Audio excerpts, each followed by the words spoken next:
Trump continues to drive the left crazy, Australia One announces some candidates for the Queensland election, and will Josh Frydenberg's budget take 60 years to pay off? This is The Arc with Riccardo Bosi.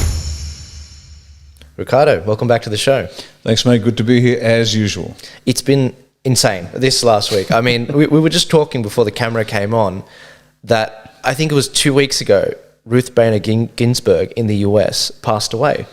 And Trump's like a black hole. The closer you get sort of to him, it just times just sort of slows down. And I mean, it feels like it was months ago that we were talking about, you know, his nominee and this and that. Did you, I mean, what do you think of the nominee that's just been put forward, Amy Coney Barrett? Because Trump, this is my hypothesis, and I want to hear your thoughts on it. They fell into his trap, and it was hilarious.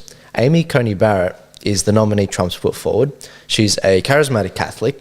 She's a lovely lady, and she's got some sponsor children. And they fell right into his trap because they attacked these, you know, black-looking sponsor children, adopted children, and the media fell exactly into the trap by saying that she's, you know, this, you know, got a white savior complex and this and that, and everyone. Once the heads of the Democratic Party realized what the media were doing and what the radicals were doing, they pulled it back and they said, "Stop attacking her kids. It's bad." And you know, the polls really bared that out. There was what we saw was the Kavanaugh effect, where people started to oppose what was going on. But what did you think about Amy? Have you looked into her? Oh, absolutely. First of all, yeah, it's been amazing. The news cycle used to be a sort of a 24-hour news cycle. Now it's a minute-by-minute news cycle. If you don't keep up, you're lost. Yeah. But his Supreme Court pick, I heard one rumour that he said of her, "We'll save her for when RGB goes." So he's had a list for some time. A smart guy always does. He's got his options ready to go, and he can just squeeze the trigger when he needs to. And he had this one lined up. Now, whether that's true or not, I don't know, but I would believe it of the big Don. Yeah. He plays several moves ahead like every good chess master does. But she has a prodigious mind. She is so sharp. From her youth all the way through her studies. She was always at the top. She is the master of the brief. I immediately went to her much earlier YouTube videos about her speaking on a range of issues, and if you want to look her up, some of the best ones are at Hillsdale College. Hillsdale College in the US is a remarkable school there, university. And she was addressing a range of issues, and this was prior to Trump's election last time, so we're talking October 2016. Before his election, trying to figure out what sort of president he would be, what sort of justices he would select. And she wasn't even on the radar as far as she was concerned. So she gave a very honest opinion of the sorts of justices both Clinton and Trump would select. And now she is one. And I tell you what, she's brilliant, very, very sharp. And she's worked with a number of the big ones. She did some work with Justice Scalia, and she could explain his thinking behind issues. And apart from being an excellent jurist, and she understands, particularly at that high level, how the Constitution can be interpreted and how it might be interpreted, and her opinion of how it possibly should be interpreted. So she understood it, and she explained Scalia, for example, where he came down on a decision that he found personally egregious, which was the First Amendment interpretation of burning the US flag. Now, he found that act abominable, but he agreed with the legal case that this is a form of expression, freedom of speech, and so he came down on the side of the law despite his personal feelings, and I think she's exactly the same. She understands, while she has very strong feelings and a very deep, a deep belief in God, she understands that her role as a Supreme Court justice will require her at times to come down on the side of the law regardless of her personal feelings as opposed to faith. Faith is a different matter. But she's not informed by it, which is unique to the conservative side of politics, because the left will justify anything. They have no principles. They don't believe in anything. They are the masters of the opportunity. Yeah. And they'll say and do whatever will get the next 10 seconds worth of airtime. There's no limiting factor. That means that radicalism has no bounds. That's it. There's no point at which you can ramp a leftist back. The conservatives, we hold ourselves back. because we know there's a right and wrong, that we know that there is a line that is too far, and we don't cross that line. Yeah. But they just go nuts. So they'll put their lunatic leftist judges on the Supreme Court who are like trained monkeys who will do exactly what they're told to do. But the Conservatives actually have this sense of right and wrong, and they'll apply to it. But anyway, in summary, fantastic pick. I hope she gets up fast. She's young, she's smart, she's done everything. 7 kids, 2 adopted. Phenomenal, as I said, prodigious mind, brilliant jurist. So the US is blessed to have someone of that calibre potentially on the Supreme Court. Yeah, a lot of the Conservatives have been, they've got a bit of PTSD from nominating other conservative justices, or so-called conservative justices. It's sad it's become a partisan thing. It should be the law's the law and you bring your principles to it. But it's become Republican-Democrat. And a lot of the former conservative ones that have been just unreliable. They've been so unreliable on some things like Roe v. Wade and other issues. There's been a lot of angst to pick the right one. Now, Justice Scalia, before I think he passed away, he was a very solid justice, and you knew he was a conservative. You knew how he was going to rule because he was like a book, you know. But you get some justices, they come through, and you have no idea how they're going to vote, and they vote completely the opposite way on fundamental issues. Now, with her, she, as you said, she studied under Justice Scalia and worked under him, and so it was like, okay, she's solid, she's good, she's fine, no worries. I think there was another justice that also worked under Justice Scalia, and they appointed them as well because they knew they were solid. But maybe I'm confusing myself with Amy. But we think that she will overturn Roe v. Wade in a Roe v. Wade situation that if it were to be challenged. But I heard some. You guys need to verify this, but I heard some stuff from, I think it's Tim Pool's show. He was saying that she subscribes to a certain point of view in the legal sort of profession, a sort of school of thought, which means they won't overturn some significant rulings. Now, I'm not sure if that would apply to this, but a lot of lefties are really worried. That's their biggest thing. They're saying, she's going to, overturn Roe v. Wade and stop us from killing kids. And so look, we'll see what happens with that one. That's an interesting one because the left will always ratchet it to the left, but they'll never relent. And that's their tactic, and then it works for them. But what they don't realise is that a law is a law. It's a man-made law. It didn't come down in tablets of stone carried by Moses, and every law can be changed. Yeah. And I found this out. Well, I helped a woman understand this once after the gay marriage vote, and I was wearing a T-shirt that said it's okay to say no. And she approached me and she said, look, I hope you don't mind me saying this, but your T-shirt might be offensive to people. The law has been passed. You should be more concerned about the well-being of the gay community.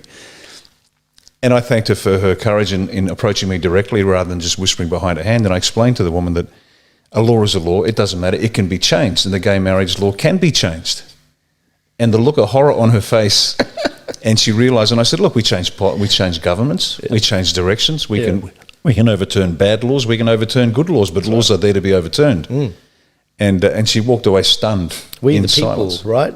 That's where the power comes from. That's exactly. It's the people. It's not the government. But anyway. Yeah. Anyway, look, RGB passing away was a massive moment 2 weeks ago, but since then we've had a bunch of other things that have happened. I mean, last week we talked about the disastrous debate, which didn't change anyone's mind between Trump and Biden last week. And right after that, it turns out that they didn't follow protocol at the debate. They were rushing and they didn't test the candidates for coronavirus. And as a result, Trump ended up getting COVID-19. And in the same, I think in 3 days, he ended up beating it with he was on some steroid that they gave him. And Trump, he just came out this morning.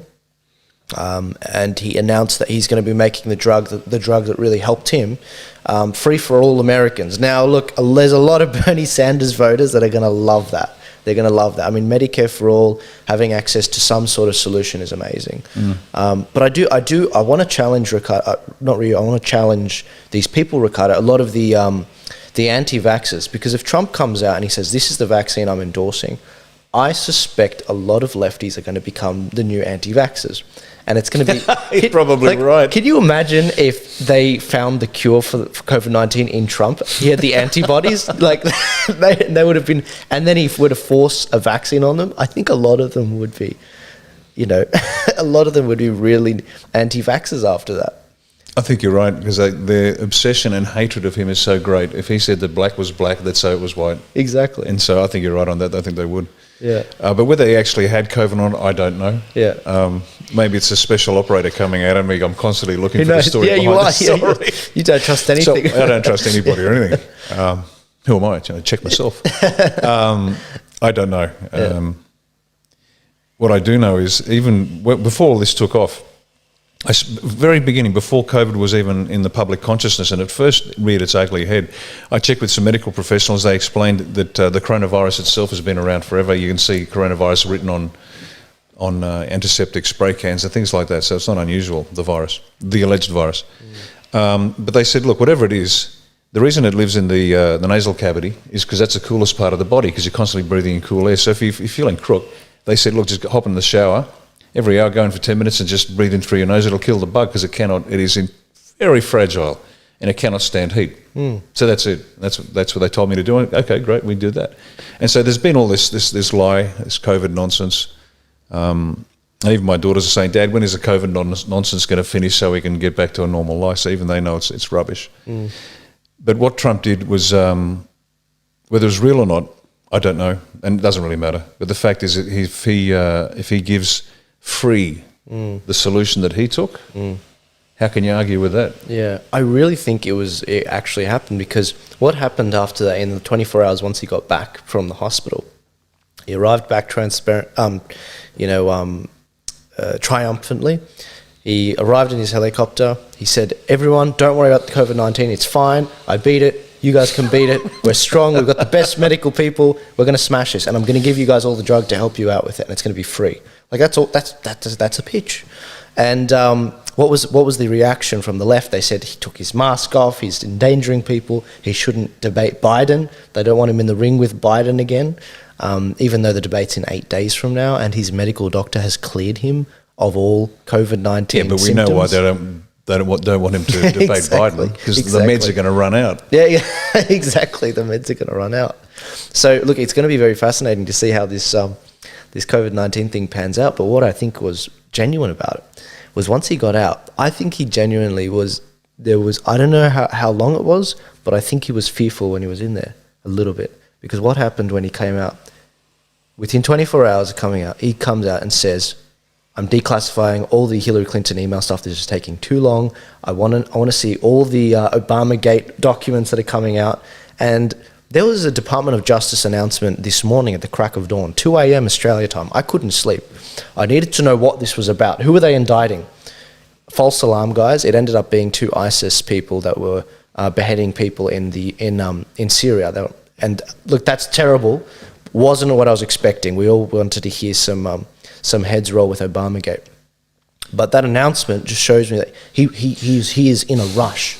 He wants to find out what's going on. If there were things that if he were to pass away and there were things that were dead in the water, the ObamaGate stuff never came out, the origins of the Russiagate investigation never came out, the Durham investigation never showed its findings, because someone kills it, like if a new president got elected and they killed it, what would happen? And that's a really good point, because I get a lot of calls from a lot of people. I've mentioned it before, and they're telling me that Trump is going to save the world. Trump is going to save the world. Well, we can't wait for Trump to save the world. We have to save Australia, exactly, and let the other countries save themselves. And if we sit here and wait, we're on a hiding to nothing. We're going to lose badly. Exactly. We have to save ourselves, and that's what A1 is pushing all the time. And my people are saying, we need to protest this, we need to challenge that. And I say, no, we need to build a party. Because when the collapse comes, and it will, we need a functioning organisation that can absorb all these people, corral them, marshal all of their energy, and then take the governments at the federal and state level. Now, I know that's not exciting stuff. Yeah. But neither is building a boat. Exactly. But when the flood comes, where do you want to be? You want to be in a boat with solid gunnels, a good keel, and plenty of room for everybody. Yeah. And that's what we're building. So it's fascinating what's happening in the US. I certainly hope big things come out. Yeah. But once again, we can look after ourselves. Yeah. Nobody else will. So that comes back to building the ark, because it's really, I've been thinking a lot about the the arc that you're building, being Australia One, it's very much reversing the long march through the institutions, because what it is it's rebuilding in some form or loose form a community, which is something that's been under assault. You know, before we had all these charities, what did we have? We had churches, we had synagogues, we had mosques, and that would be where a lot of charity would go through, and people would give loans through and help their community out, and people would be bound to, you know, supporting each other. Now, when it comes to A1, that is sort of a similar thing. It's not a charity, but it's working together to build something and to really turn the country around. And what I see is a well-organised left side of our country that's just run this place into the ground. It's just a well-organised 5-10% of people, and they tend to be hyper, influential in positions of the government, in position, whether they're judges, whether they're politicians, the media. That's what we need on the right. We need a well-organised mechanism to do this. And I think it was Alan Jones that said this. Once the bear wakes up, we're talking like 60 to 80% of people in Australia, you know, they're very fed up with this stuff, but they don't have a mechanism to do it. So of course, if they don't know the rules and they don't know how to rally, and they don't know how to how their political system works, they're not going to be able to play the game. So that brings us to this week, which has been very exciting. And as soon as I saw the news, I pumped it out everywhere on my social media, and people love this news. So this week, Riccardo and A1 announced some new candidates for the Queensland election, which is really exciting. It's on October 31st, I think, in Queensland. Did you want to introduce some of the candidates for the areas and all of that? Sure. Well, we went through a process. And we resisted those that, who threw their hand up saying, look, I've been a candidate 53 times before, I know all about politics, let me run. And we weren't so keen on those people. What we wanted is, we didn't want professional politicians. We wanted good, decent business people, whatever, policemen, cab drivers, didn't matter.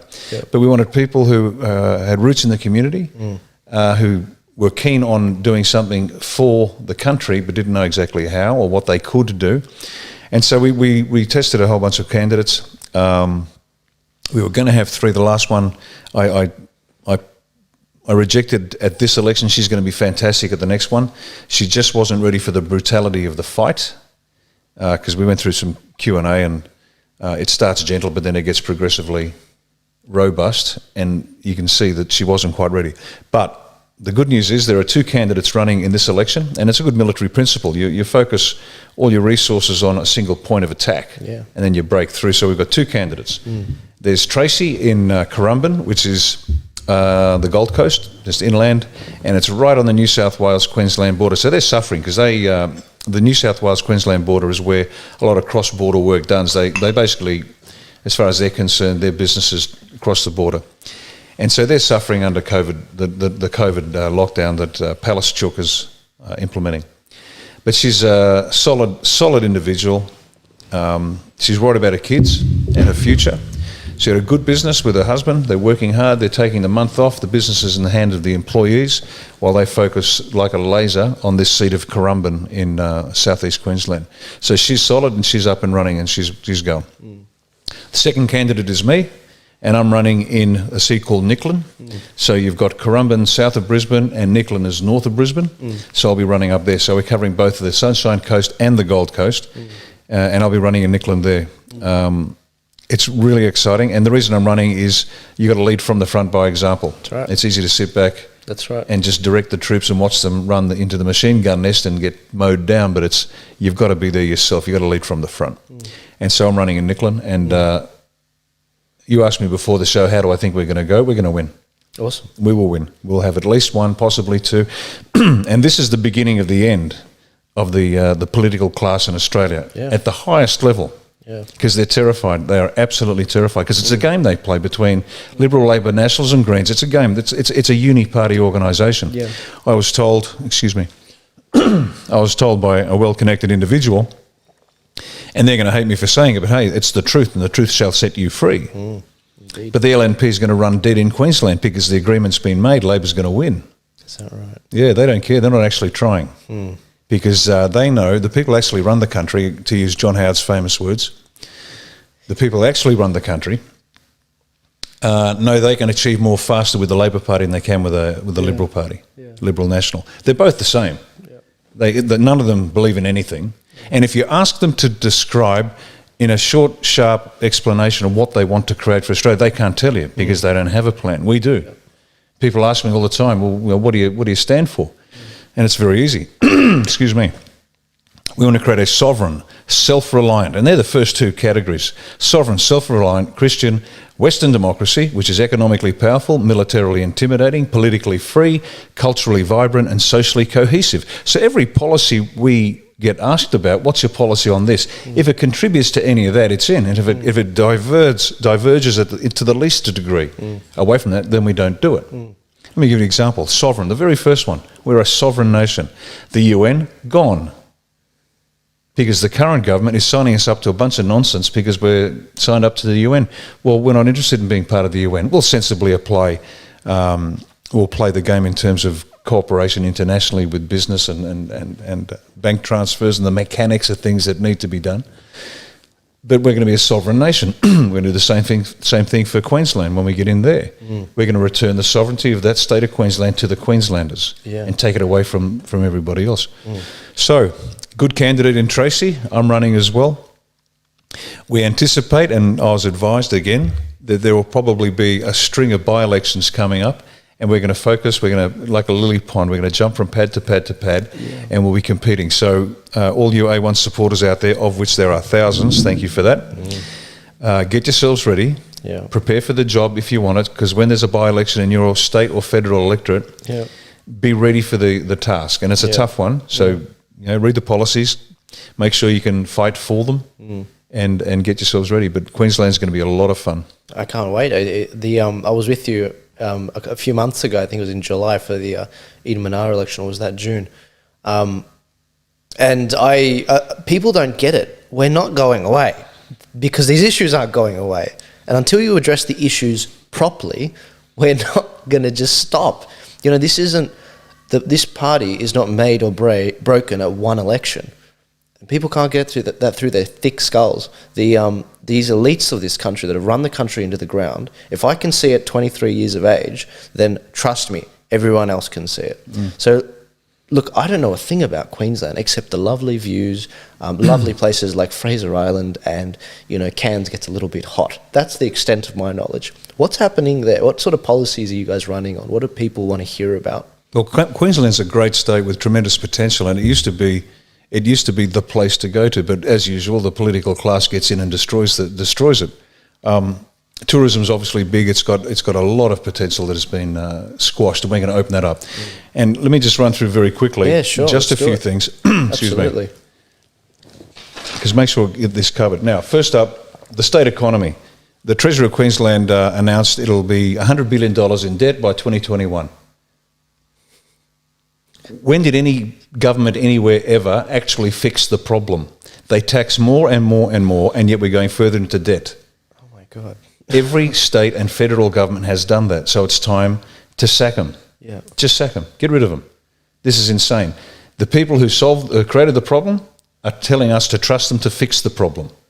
And there is no evidence anywhere that they can do it.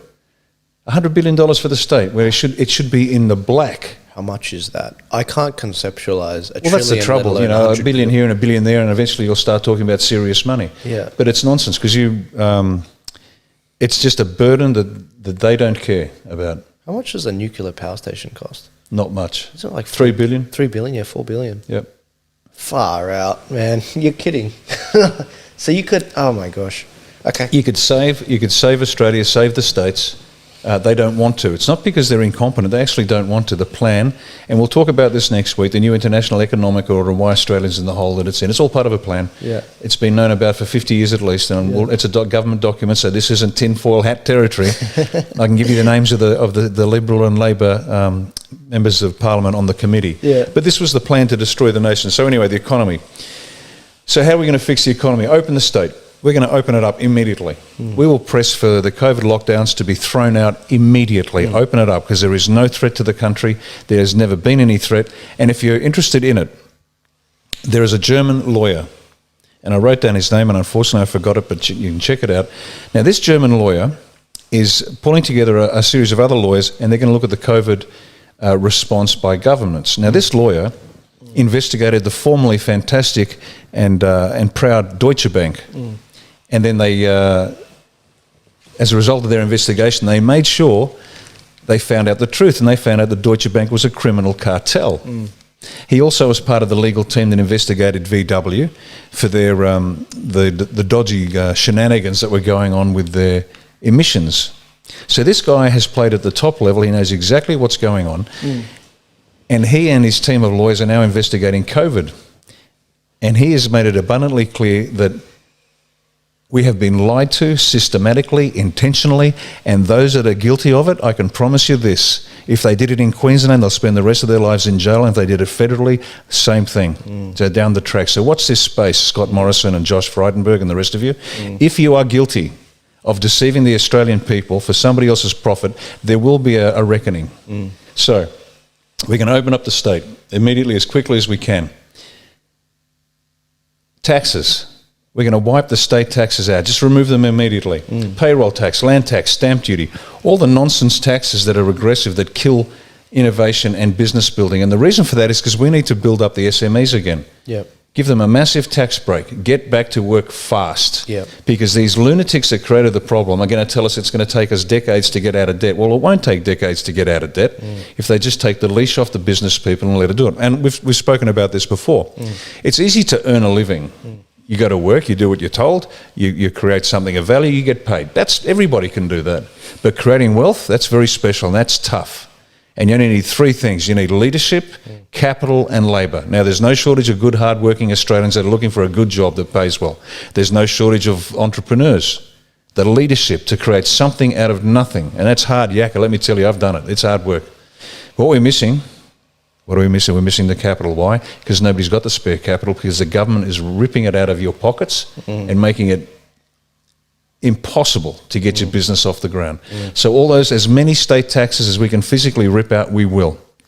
We will not pass a bill that will increase tax, and we'll only pass those that remove the tax. And people will squeal and say, oh my God, but how can you survive? We need the money. Yeah, we do need the money, but just make a bigger cake.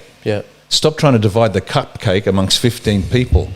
How about we make a 17-layer wedding cake, and there's plenty of cake for everybody. So that's how we're going to do it on the tax side. And there's credibility to that, because I think in Trump's first 500 days, he promised for every one legislation, he'd get rid of 2. He got rid of 23 in keeping with his promise. So for every one piece of legislation in his first 500 days, he got rid of 23. And look at their economy after that. Record low unemployment, 9 million people off food stamps. Lowest black, Hispanic, women's unemployment, historic lows. I think it could be done, but it does come back to leadership and managing that capital. And just give it back to the people. They know better. There's an old story. The government couldn't build a pencil. Think about what's required to build a pencil. You need wood, but you need the right wood. Then you've got to chop the wood down. Then you've got to move the wood down to a mill. Then it's got to be milled the right way. Then it's got to be shaped the right way. Then you need the graphite. Then you put it... But they couldn't do that, and they can't do it. Government, as my bride says quite often, government doesn't make money, it just takes your money and spends it. So give them as little as possible. So I think it was Thomas Sowell who said if you put the government in charge of a beach, they'd run out of sand. And water. And what? They're bloody hopeless. What's next? What else? Health. Here's one for Queensland. Queensland has a vibrant potential for natural health remedies. Right? They call it Big Pharma calls it alternative. No, Big Pharmaceuticals is alternative. They're invasive. They're destructive. They're the ones producing medicines that kill. And so we're going to investigate. We want to push Queensland to be the centre for natural health remedies and all sorts of things. And a big one, for example, and this has a personal note for me, cannabis oil. And it doesn't contain the THC, which gives you the psycho effects that people want to smoke it for, because you've got to heat up the THC and that gives you the high. We're not talking about this. The human body has more receptors for the essence of the cannabis oil in terms of maintaining health. And people don't know, this is an Israeli study a few years back. And what they found is that cannabis oil, and again, just to be clear, it's not the THC, is massively correlated to reducing inflammation of every system in the body. Wow. And so what we want to do is make sure that this is investigated correctly, Yeah. and then made available as quickly as possible to as many people as possible to fight back against the assault against natural health Yeah. that we suffer every day just by being in a Western society. Yeah. You know, our diets are too acidic. Inflammation is a major problem just because of the food we eat and and insecticides and pesticides and things like that. Yeah. But Queensland could be the world centre for natural health. We're going to investigate it. We're going to make sure that people get healthy rather than supporting big pharma and their untested drugs. Yeah. So that's another area that we're going to look at. So, sorry, is that something that's currently illegal to look No, into? it's been made legal in Australia. Okay. But once again, big pharma is more powerful than an actual solution to the problem. Yeah. Because you think about it, what is a pharmaceutical company, what's their prime motivation? Profits. To cure people? No, of course not. They need sick people. Exactly. And that's why, once again, no vaccine has ever undergone a double-blind test. Yeah, 'cause the they gold did- standard Yeah. for testing, never once. Yeah. And viruses, Yeah. even the theory of virus Yeah. is unsound, according to them. The idea is everyone's taught, if you get the bug, the antibodies will, the system will attack the bug, you get the antibodies, then you're immune. Yeah. Really? Well, what the little picture of that, what they call is the coronavirus, is actually called an exome. An exome is just an excretion from a cell that's under attack. Because they never caught a live virus, because there is no such thing as a live virus. It is this picture is a picture of essentially shit out of a cell. It's an exome. And they take that, and it looks like a deadly disease. But it's a string of RNA, and if you don't understand that, that's fine, but look it up yourself. It's a string of RNA. And it can be associated with multiple origins. And so we've got this little string of RNA that they pick up, and they say, well, you've got coronavirus. Well, you don't. Yeah. If you've had the flu, you've got this. Yeah. So it's all a lie, and we've been lied to, and either our governments are complicit or stupid, because there's only one or two possible explanations. Maybe a third, maybe they're corrupt. Yeah. Maybe they know exactly what they're doing, and they are intentionally destroying the lives and livelihoods of 25 million people, which is why I said earlier, and it may have seemed a little over the top, but they will spend the rest of their lives in jail. I honestly think they're that stupid, guys. I really do. Go on. What's next? Good luck. Yeah. Okay. Last one, and this is a big one, because it's going to benefit not only Queensland, but New South Wales, Victoria and South Australia. Yep. And this is the Bradfield Scheme. Now, we've spoken about this before, and it's been revised since, and it's been raised by many people. It's been sitting there for decades. I first spoke of it, I guess, a few years back now, and now it's starting to get some currency. But the Bradfield Scheme, the Queenslanders know all about it. You start it way up at Tully. Yep. And that's way in the tropics, and there's the tonnage of water that lands every hour up there during the wet is incredible. And we used to train up there in the jungles of Tully when I was in the Defence Force. Great place up there. You dam the rivers, a sequence of dams, the Hell's Gate Dam all the way down, and what you can do with that, and this is an environmental policy, we can turn that dust bowl around Charters Towers, which is large and flat and brown, and I've been there, we can turn this into the breadbasket of the world. This can be the land of milk and honey. We can irrigate, and we create more arable land all the way through Queensland. So instead of having this thin strip on the coast, which is green, and then have this terrible brown centre, no, we can green the whole lot. And so the dams are built. Yeah. We channel the water. We irrigate the land. Yeah. We can put hydro stations all the way along the canals or the pipes, and even underground to reduce evaporation. You put in these small hydro turbine power generators, and they're only about 1.5 meters in diameter, and that'll generate enough power for a township of 2,000. So you've got hydropower all the way down from Tully in the north, way down to the border with New South Wales. And if you wanted to, you can continue down and plug into the Murray-Darling Basin. To fix the problem there, which is, again, not a problem of the environment, it's a problem of the illegal, unconstitutional water sales that have been done. We've spoken about that before as well. And there's still going to be enough water to then tap into Victoria and then into all the way down to the Coorong in South Australia, so the boaties have got water to sail their yachts. So everybody wins. Wow. And this is a massive infrastructure project that's going to save the east coast of Australia. So that big brown slab after the Blue Mountains, that can all be green. Wow. And so we've got big plans for Queensland, Yeah. both federal type issues, state issues and local issues. It's going to be fantastic. Finally, the people will be free, they'll be let off the leash, and they'll be free to create what they can create for themselves and contribute to our nation. Wow, that's amazing. It sounds too good to be true, but when I hear the people that have been on board with that historically, what do I think? I think it's people with significant testicular fortitude. And they don't have to be guys, intestinal fortitude. People like Kerry Packer, people like, Alan Jones, who's done, he's got his flaws, don't get me wrong. But my God, he's got fortitude in a lot of these issues. And he's given, the working man a voice quite often. On this issue, they all agree. I don't know why this hasn't happened. And it's just, they packaged it up. It's ready to go. They've thought through it. How is it like it's still not done? I can answer that if you want. Please. The new International Economic Order, 1980, February. There's a Senate report on the new International Economic Order, implications for Australia. It's a formal government document. And we'll talk about it more about this next week, because we need to get into it so people understand why we are in a hole. And that's a great question. Why hasn't it been done? Because the intention of the new International Economic Order and our role in it was to strip Australia of its manufacturing and primary production capacity. Strip it. That's it. Dismantle it. And so plans like this, which would grow our economy, make us more prosperous, make us wealthier, were intentionally stymied in order to prevent us from growing. And every government since 1980, so pick your favourite Prime Minister, every government, every leader of the opposition, they all knew about this and they all backed it.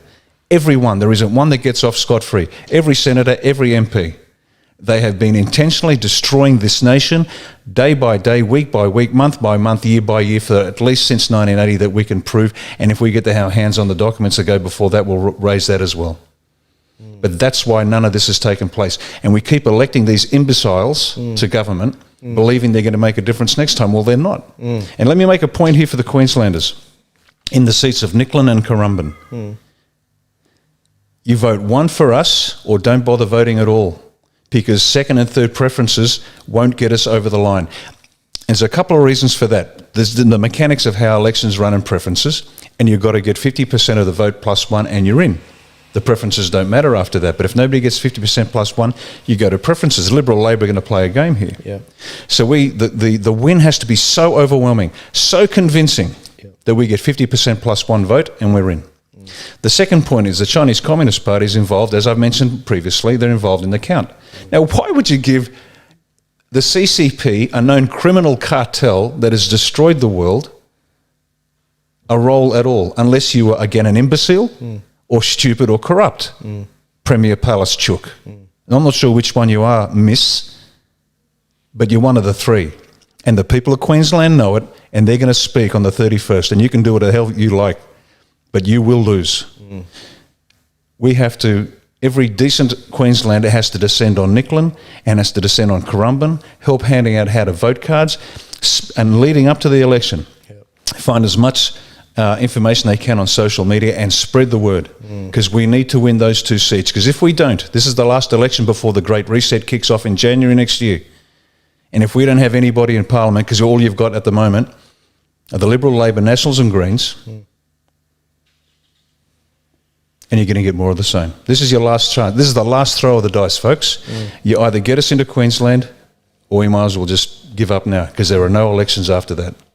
And we'll talk next week on I'll just highlight it now for you, because if you're not scared yet, you will be shortly. Next week, we're going to talk about Defence Legislation Amendment (brackets) Enhancement of Defence Force Response to Emergencies Bill 2020. And the short version is, this piece of legislation provides immunity for foreign militaries and foreign police forces to conduct operations on you and your kids. Wow. Now, this is coming out of Scott Morrison's office. So do you trust Scotty from marketing, the man with no qualifications for the job, or his treasurer, Josh Frydenberg, again, a man with no qualifications for the job? Do you trust these people to pass legislation on your behalf? Don't trust them. I don't. You've got to get it. Spread the word in Queensland. If you live in Nicklin, if you live in Currumbin, vote one for myself in Nicklin and for Tracy in Currumbin. And if you're in the southeast corner of Queensland, get down there and help to hand out how to votes. Spread the word online in the next 2.5 weeks. There's not much time left, but social media is powerful. Get the word out and research me, research Tracy, and if you like us, spread the word, because this is the last throw of the dice. It's all on this.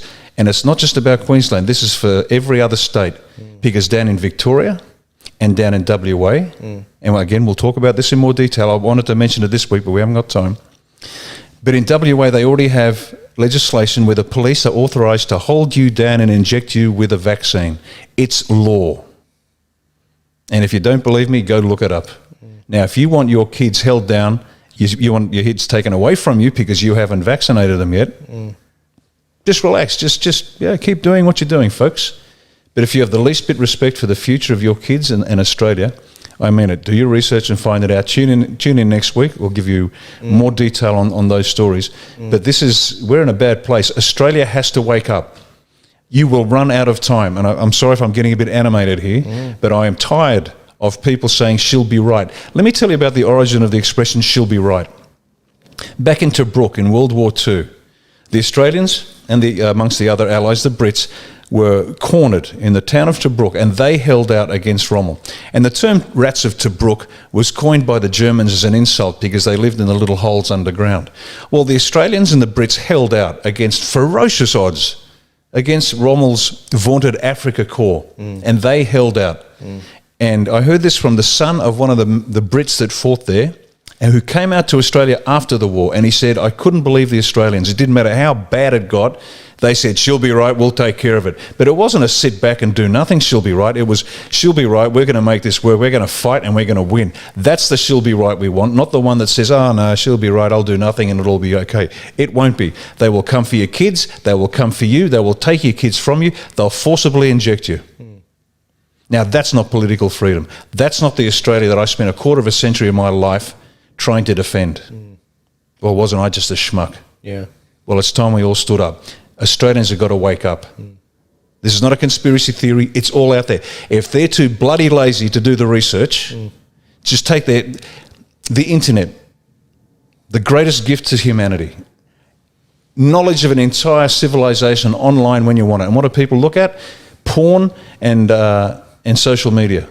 Well, how about you get off the porn and the pictures of your avocado salad?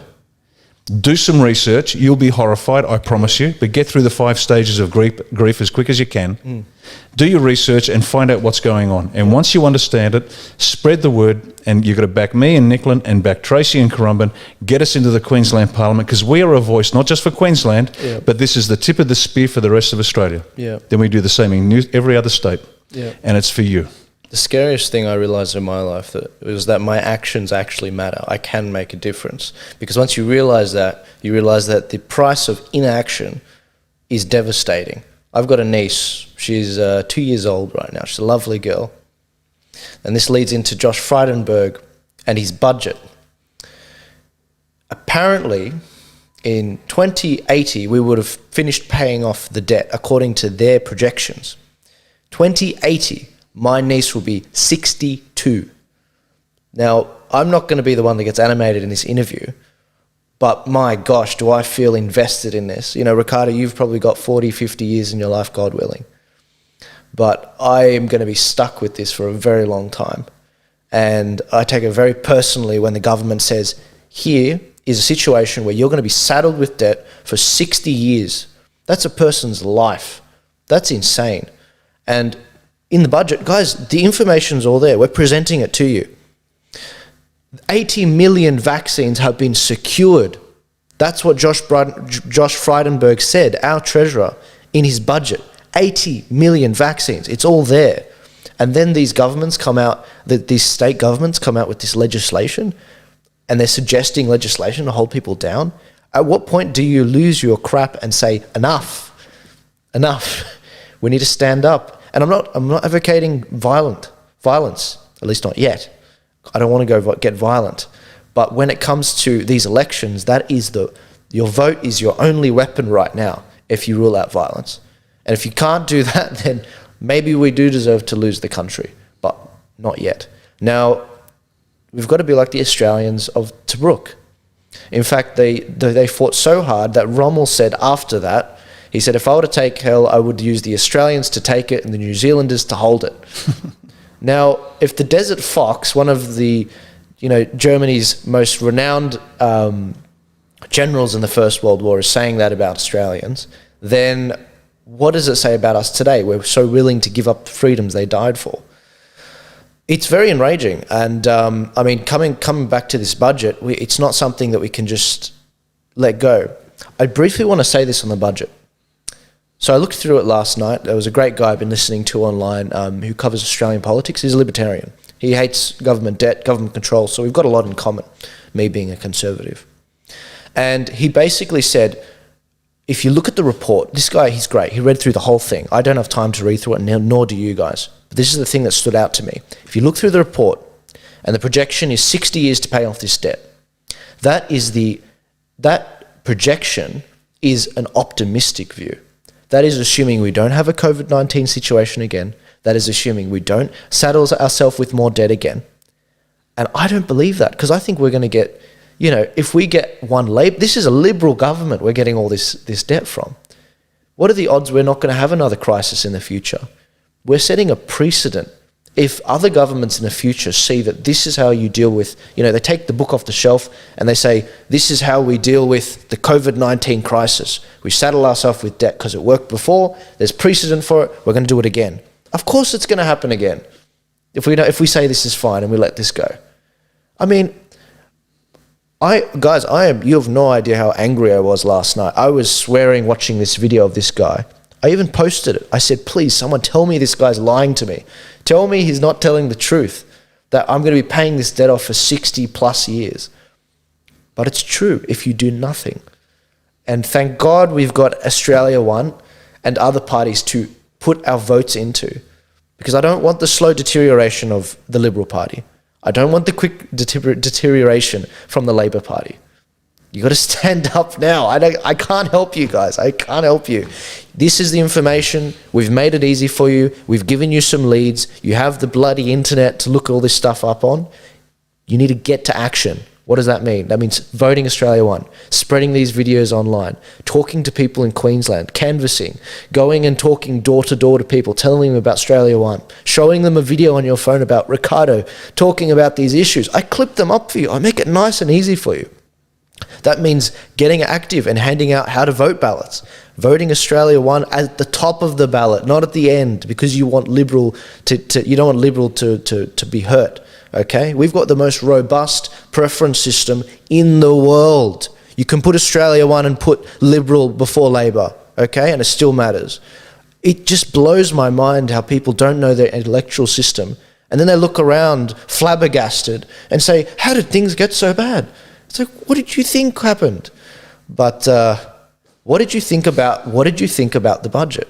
Because I had a look through it and it looked concerning, as I just demonstrated.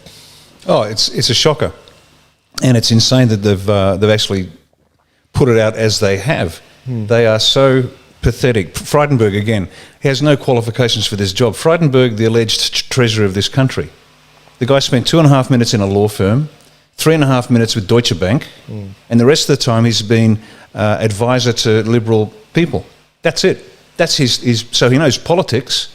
He knows nothing about governance. He knows nothing about leadership. He knows nothing about finance. He knows nothing about wealth creation. The man knows nothing about nothing. And in fact, good old Josh, little Joshy Frydenberg, famously called Trump a dropkick in 2015. Well, Josh, mate, I know one of you can build an economy, and I know the other one can't. So who's the dropkick? Josh. So this insult to the Australian people by the imbecile Josh Frydenberg, the man not qualified to feed cats in a cattery, is telling us that we have to pay a debt for 60 years. I can guarantee you this, good old Josh's family's fine. I bet you Scott Morrison's family's fine. And the rest of us have to pay. Yep. Well, it's about time the Australian people told Josh and Scott and all the premiers to get stuffed. And I mean it. This is enough. We don't have another chance after this. And if you think I'm being unfair on little Joshy Frydenberg, the dropkick, this is the same man who has said nothing about the 90-year suppression order for VIP pedophiles like Scott Morrison. So once again, folks, How can you trust a party or parties, and that's Liberal, Labor, Nationals and Greens, how can you trust these people to look after you if they are knowingly concealing and protecting pedophiles, judges who used to frequent the Costello boy brothel in King's Cross? They will say nothing about that, but they want you to believe them. No more, folks. It's done. The four major parties need to be punted. Absolutely punted, and the best way you can do it, because there's only one election coming up in the next before January, that's Queensland. So Queenslanders, do it for yourselves, do it for your state, and do it for the country. Because if myself and Tracy get in, and when we get in, and we will, watch this space. That's the chink in the armour. That's the flood. That's Normandy. We get onto the beaches in Normandy, we're going straight to Berlin, and we'll continue going straight through to Moscow as well. We're not stopping. Okay. This is serious. I've never been more serious, folks. This is the end. Either you wake up and you vote the right way, or you might as well give the whole thing away. All right, let's bring this back. Because there are plenty of shows online where you can see people get angry and throw their arms in the air and say, you need to do this, do that. But let's give them some solutions. We've talked about this in the past, the debt. We can sit here and criticise Josh Frydenberg all day and say he's wrong. We've got a situation where we've got to take it as it is, just like you would in the military. It's a crap situation.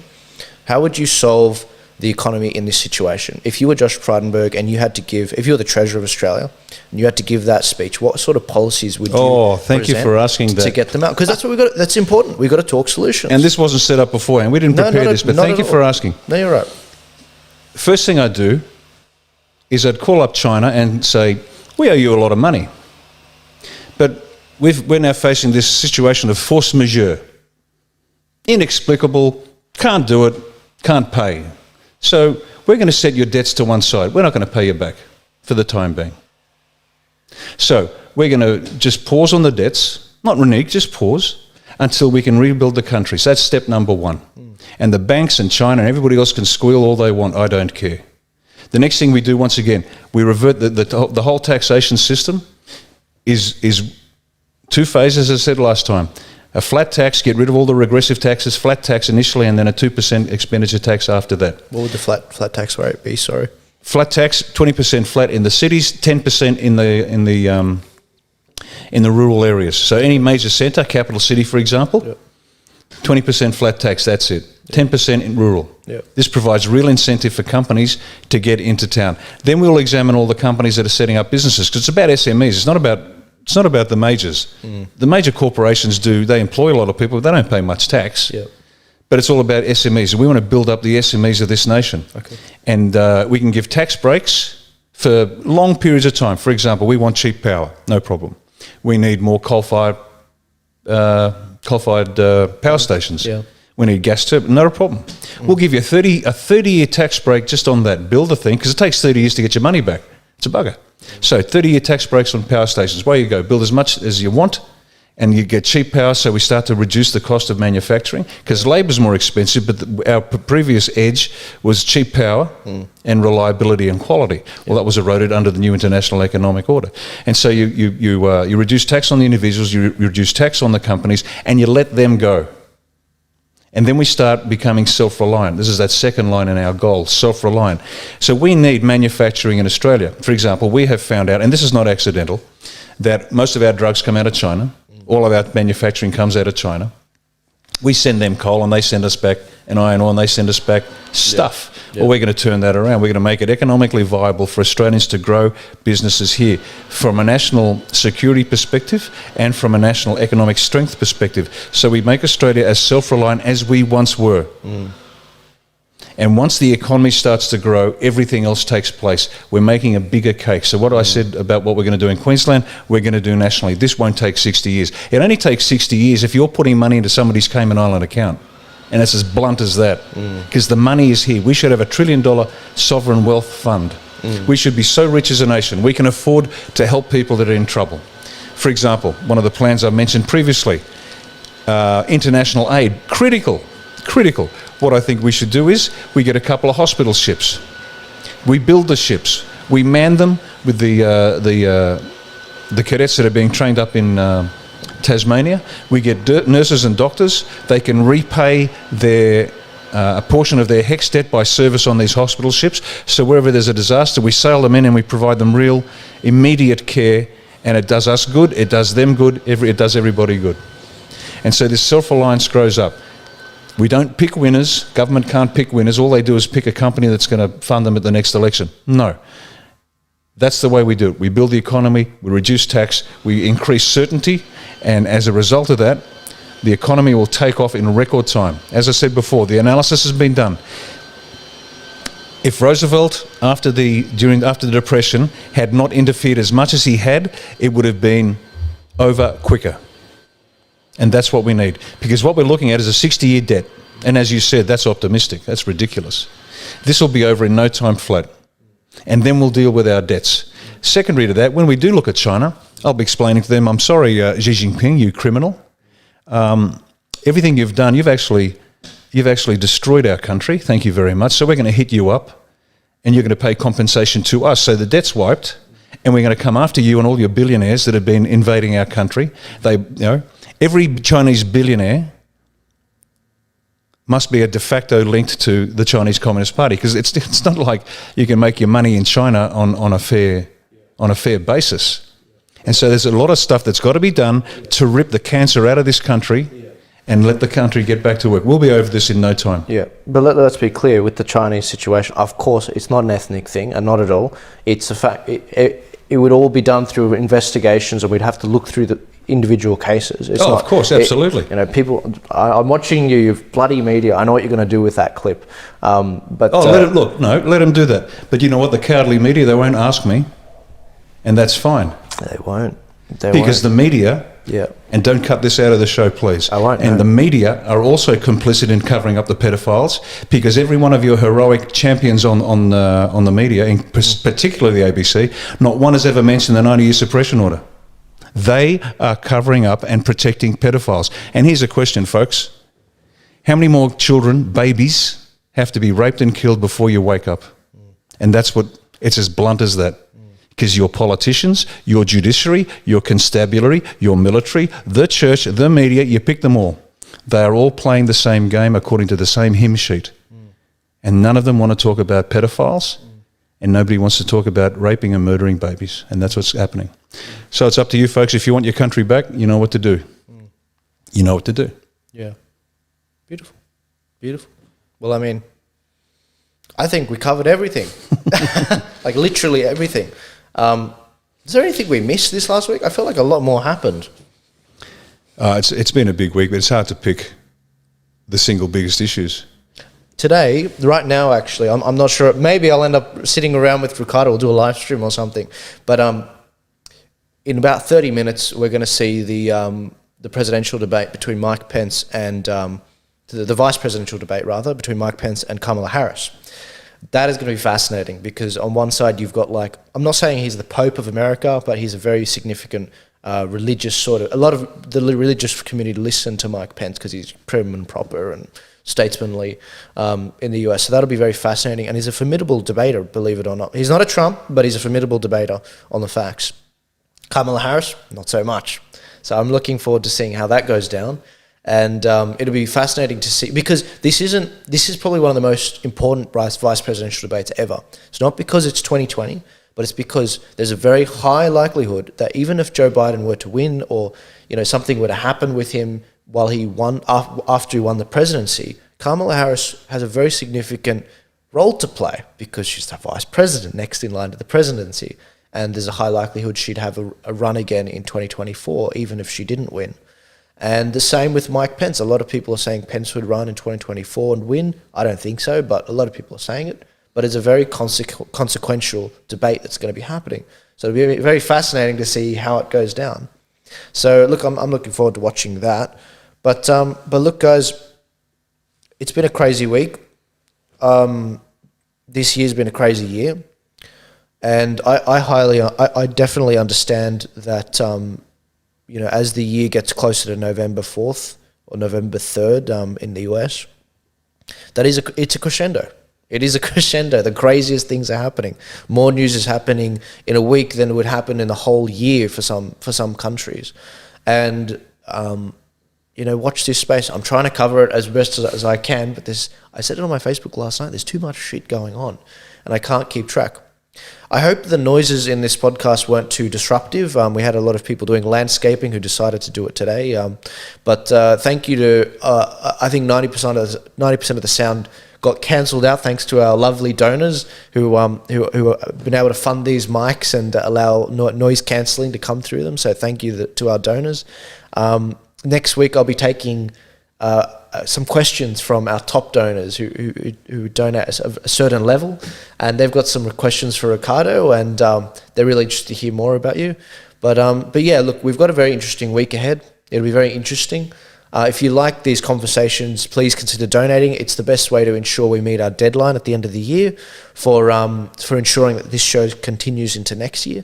But I really want to thank all the donors and all the people sharing. This podcast has already reached over 200,000 people since we first started the podcast only a month and a half ago. This is our 6th show. So look, a big thank you. That's a very good average sort of viewership per episode. I mean, there are some shows on the ABC, I don't know how they're still in business, but they don't get 40,000 views an episode. But yeah, Riccardo, did you have anything to add before we finish? No, I just provide as much support as you can to Joel. He puts a lot of effort into this, a lot of effort. And if it weren't for Joel, we wouldn't be sitting here and we wouldn't be able to share this. So please, if you can, every $5, $10 counts. I know that's certainly the case for A1. Most of our donations are $5, $10, $20. And every dollar counts because it's coming out of our pockets, which is fine. We don't mind it. But please support Joel, subscribe, become a patron, and help the show continue, because this is very important stuff. No, I'm good. Thanks, mate. Looking forward to seeing you next week. Awesome. We'll see you guys next week. Thanks, Riccardo.